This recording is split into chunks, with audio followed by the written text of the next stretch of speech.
Halo sahabat ibu, pernah nggak sih ibu merasa khawatir anak sekarang cepat sekali marah, sulit sabar, maunya instan, dan terlalu bergantung pada gadget? Padahal kita ingin anak tumbuh jadi pribadi yang disiplin, santun, mandiri, dan punya empati tinggi. Bukan cuma pintar secara akademik, tapi juga kuat karakternya. Nah Bu, ternyata ada satu negara yang sejak lama dikenal berhasil menanamkan karakter kuat pada anak-anaknya. Bahkan tanpa bergantung pada teknologi sejak dini, negara itu adalah Jepang. Di sana, anak-anak sudah terbiasa berangkat sekolah sendiri, membantu bersih-bersih kelas, tertib antre tanpa disuruh, menghormati orang yang lebih tua, dan bertanggung jawab atas kesalahan mereka. Bukan karena mereka anak sempurna, tapi karena pola asuh di rumah membentuk fondasi karakter sejak kecil. Hari ini, kita akan membahas 5 tips pola asuh ala Jepang yang bisa ibu terapkan di rumah tanpa perlu mahal, tanpa perlu ribet, dan tanpa harus mengandalkan gadget. Yuk kita mulai, ya Bu. Menanamkan kejujuran dan integritas sejak dini ibu. Karakter pertama yang sangat dijaga dalam pola asuh di Jepang adalah kejujuran. Anak-anak dibiasakan untuk berkata apa adanya, mengakui kesalahan, dan tidak mencari keuntungan dengan cara curang. Nilai ini bukan cuma diajarkan lewat kata-kata, tapi lewat contoh nyata dari orang tuanya. Di Jepang, rasa malu karena berbuat tidak jujur itu besar sekali. Bahkan ketika orang dewasa melakukan kesalahan, mereka berani meminta maaf secara terbuka. Budaya tanggung jawab ini berakar dari pendidikan karakter sejak kecil. Bagaimana menerapkannya di rumah? Jangan langsung memarahi saat anak jujur. Misalnya anak menumpahkan minum, lalu dia mengaku. Jangan langsung. Kan ibu sudah bilang, hati-hati. Sebaliknya katakan, terima kasih sudah jujur. Sekarang, yuk kita bersihkan sama-sama. Dengan begitu, anak belajar. Jujur itu aman. Jujur tidak membuatnya kehilangan kasih sayang ibu. Hindari menyuruh anak berbohong kecil. Contoh, bilang saja ayah nggak ada ya, padahal ada. Bagi anak, ini membingungkan. Ia jadi belajar bahwa bohong itu boleh kalau menguntungkan. Ajarkan bahwa salah itu boleh, tidak jujur itu yang tidak boleh. Ibu bisa bilang, semua orang bisa salah, tapi orang hebat itu berani mengakui kesalahannya. Pelan-pelan, anak akan punya integritas, melakukan hal benar meski tidak ada yang melihat. Mengajarkan empati dan tenggang rasa ibu, salah satu hal yang menonjol dari anak-anak Jepang adalah mereka sangat peduli pada orang lain.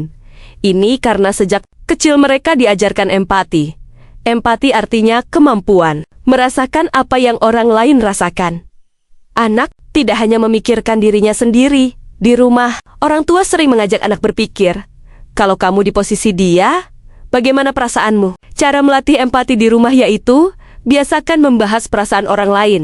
Saat melihat temannya menangis, jangan cuma bilang, sudah, nggak usah ikut campur, tapi ajak anak berpikir, kira-kira kenapa ya dia sedih? Kalau kamu jadi dia, kamu ingin diperlakukan bagaimana? Libatkan anak dalam tindakan peduli.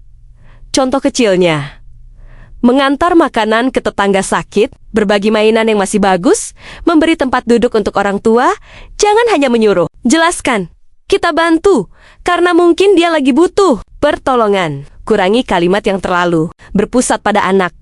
Misalnya terus-menerus, yang penting kamu senang, yang penting kamu menang. Sesekali ubah menjadi, temanmu juga ingin main, kita gantian ya, supaya adil. Anak yang berempati tumbuh menjadi pribadi yang mudah bekerja sama, tidak egois, dan disukai lingkungannya, mengutamakan kedisiplinan dalam keseharian. Kalau ibu membayangkan Jepang, pasti terlintas kata tertib, disiplin di sana bukan dibangun dengan bentakan, tapi dengan kebiasaan yang konsisten setiap hari. Anak diajarkan bahwa aturan itu bukan untuk mengekang, tapi untuk kebaikan bersama. Disiplin ala Jepang dimulai dari rumah. Rutinitas, harian yang jelas, anak tahu jam untuk bangun, makan, bermain, belajar, tidur, bukan kaku, tapi konsisten. Anak merasa aman karena hidupnya teratur. Anak dilibatkan dalam tanggung jawab rumah, bukan disuruh keras, tapi dibiasakan. Contoh, membereskan mainan sendiri, menaruh sepatu di tempatnya, membawa piring kotor ke dapur. Ibu bisa bilang dengan lembut, di rumah ini kita saling membantu ya. Konsekuensi yang konsisten, bukan emosi yang meledak-ledak. Kalau anak menolak membereskan mainan, jangan langsung marah besar. Katakan, kalau mainannya belum dibereskan, besok tidak bisa dipakai dulu ya. Tenang, tapi tegas, anak belajar bahwa setiap tindakan ada akibatnya. Disiplin seperti ini membuat anak tumbuh bertanggung jawab tanpa perlu diawasi terus-menerus. Membangun keterikatan emosional yang kuat, Ibu. Ini bagian yang sering dilupakan.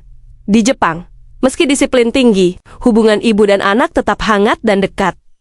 Anak merasa dicintai, dipahami, dan didukung. Inilah yang membuat mereka mau bekerja sama dan menghormati orang tua. Dalam penelitian yang dipublikasikan oleh Irianto Widisusono, disebutkan bahwa nilai karakter kuat pada masyarakat Jepang dibentuk sejak kecil melalui keluarga dan sekolah. Termasuk lewat kedekatan emosional ini, cara membangun kedekatan emosional hadir penuh saat bersama anak. Meski hanya 15 menit, simpan HP, tatap matanya, dengarkan ceritanya. Anak yang merasa didengar akan lebih terbuka dan tidak mencari pelarian berlebihan ke gadget. Peluk anak, terutama saat ia gagal. Saat anak kalah lomba atau dimarahi guru, jangan langsung ceramah, peluk dulu. Katakan, ibu tetap sayang, kita belajar sama-sama ya. Dukungan seperti ini menumbuhkan mental kuat, bukan mental rapuh. Gunakan nada lembut saat menegur. Di Jepang, orang tua jarang membentak di depan umum. Mereka menegur dengan tenang, tapi tegas. Anak belajar mengontrol emosi karena dicontohkan langsung. Kedekatan emosional membuat anak lebih patuh, lebih percaya diri, tidak mudah mencari validasi dari luar. Memperkenalkan etika dan sopan santun, Ibu. Sopan santun di Jepang itu bukan formalitas, tapi bagian dari kehidupan sehari-hari. Anak terbiasa mengucap terima kasih, meminta maaf, meminta izin, menghormati orang yang lebih tua. Semua ini diajarkan sejak balita. Cara sederhana mengajarkan sopan santun yaitu biasakan kata tolong, maaf, dan terima kasih di rumah. Bukan hanya anak ke orang tua, tapi juga orang tua ke anak. Ibu minta tolong ambilkan sendok ya. Terima kasih sudah bantu ibu. Anak, belajar dari contoh, bukan dari perintah.